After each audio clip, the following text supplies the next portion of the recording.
మన ఆంధ్రప్రదేశ్ రాష్ట్రంలో, అది కూడా విశాఖపట్నంలో, ఒక ఎకరాన్ని 99 పైసలకి అమ్మేసినటువంటి చంద్రబాబు నాయుడు గారి ప్రభుత్వం. ఎస్, మీరు వింటుంది నిజమే. ఐటీ హిల్స్ 3లో రిషికొండ దగ్గర 21 ఎకరాల 66 సెంట్లు భూమిని, అది కూడా ఒక ఎకరం 100 నుంచి 120 కోట్ల రూపాయల విలువైనటువంటి భూమిని, దాదాపుగా 2200 నుంచి 2500 కోట్ల రూపాయల విలువైనటువంటి భూమిని కేవలం 21 రూపాయలకి టీసీఎస్ అనేటటువంటి సంస్థకి చంద్రబాబు నాయుడు గారి ప్రభుత్వం అమ్మేసింది. ఎంత దారుణమైనటువంటి విషయం. టీసీఎస్ అనేటటువంటి సంస్థకి మిగిలిన రాష్ట్రాల్లో ఒక ఎకరం 50 లక్షలు ఒకవేళ అక్కడ మార్కెట్ రేట్ ఉంటే కనీసం 20 లక్షలకో 30 లక్షలకో వాళ్ళు ఇస్తారు. అట్లాంటిది ఇక్కడ దాదాపుగా 100 కోట్ల రూపాయల విలువైనటువంటి భూమిని కేవలం ₹1 కంటే తక్కువ 99 పైసలకి ఇవ్వటం అనేది అసలు ఏ విధంగా చంద్రబాబు నాయుడు గారు దీన్ని మీరు సమర్థిస్తారు?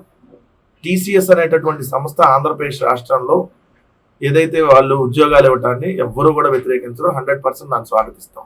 ఎందుకంటే జగన్మోహన్ రెడ్డి గారి ప్రభుత్వం ఉన్నప్పుడే టీసీఎస్ అనేటటువంటి సంస్థ 2020లోనే జగన్మోహన్ రెడ్డి గారు చర్చలు జరిపారు. 2022 సెప్టెంబర్ 21వ తేదీన తాడేపల్లిలో ఉన్నటువంటి జగన్మోహన్ రెడ్డి గారి క్యాంప్ కార్యాలయంలో, సీఎం క్యాంప్ కార్యాలయంలో టాటా సన్స్ చైర్మన్ అయినటువంటి నటరాజన్ చంద్రశేఖర్ గారు ఆల్రెడీ వచ్చి కలిసి ఎస్ ఇక్కడ ఎలా పెట్టుబడులు పెట్టేదానికి సంబంధించి ఆల్రెడీ గ్రౌండ్ ప్రిపేర్ చేసుకుని వెళ్ళారు. సో మేము తర్వాత అధికారం నుంచి దిగిపోయాం. మీరు అధికారంలోకి వచ్చారు. ఇప్పుడు మీరు కేవలం ఒక 99 పైసలకు ఒక ఎకరాన్ని వాళ్ళకి అమ్మేయటం అని అంటే మిగిలిన రాష్ట్రాలు ఎక్కడా లేదు ఆ విధంగా. సో విశాఖపట్నం అత్యంత ఖరీదైనటువంటి భూముల్ని మీరు మొన్న కూడా లుల్లు అనేటటువంటి ఒక షాపింగ్ మాల్ కోసం మీరు 13.43 ఎకరాలు, అక్కడ కూడా ఎకరం 100 నుంచి 150 కోట్లు విలువైనటువంటి భూములు, దానికి కూడా అలానే అతి తక్కువ దానికి దారాదత్తం చేశారు. ఇంకొకటి ఉరుసా క్లస్టర్స్ ప్రైవేట్ లిమిటెడ్ అని మొన్న ఫిబ్రవరి 2025లో రిజిస్టర్ అయినటువంటి కంపెనీ, కేవలం 2 నెలలు అవుతుంది ఈ కంపెనీ రిజిస్టర్ అయ్యి హైదరాబాద్ బేస్గా. దీనికి ఇదే టీసీఎస్ పక్కన 3.5 ఎకరాలు, అదేవిధంగా కాపులపాడులో 56 ఎకరాల భూములు ఇచ్చారు.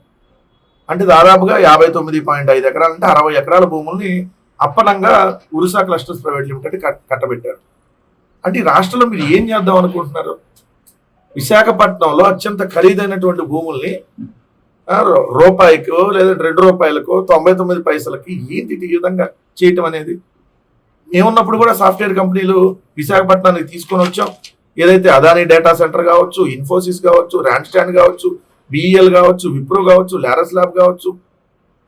చంద్రబాబు నాయుడు గారు దిగిపోయే సమయానికి 161 స్టార్టప్ కంపెనీలు ఉంటే జగన్మోహన్ రెడ్డి గారు దాన్ని 586 తీసుకుని వెళ్ళారు.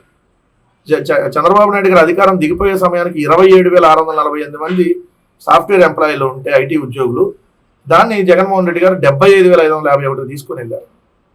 సో మేము ఎక్కడెక్కడ అప్పనంగా కట్టబెట్టలేదు కదా. కానీ ఎంత దారుణమైనటువంటి విషయం ఇది. సో ప్రజానీకం కూడా గమనించండి.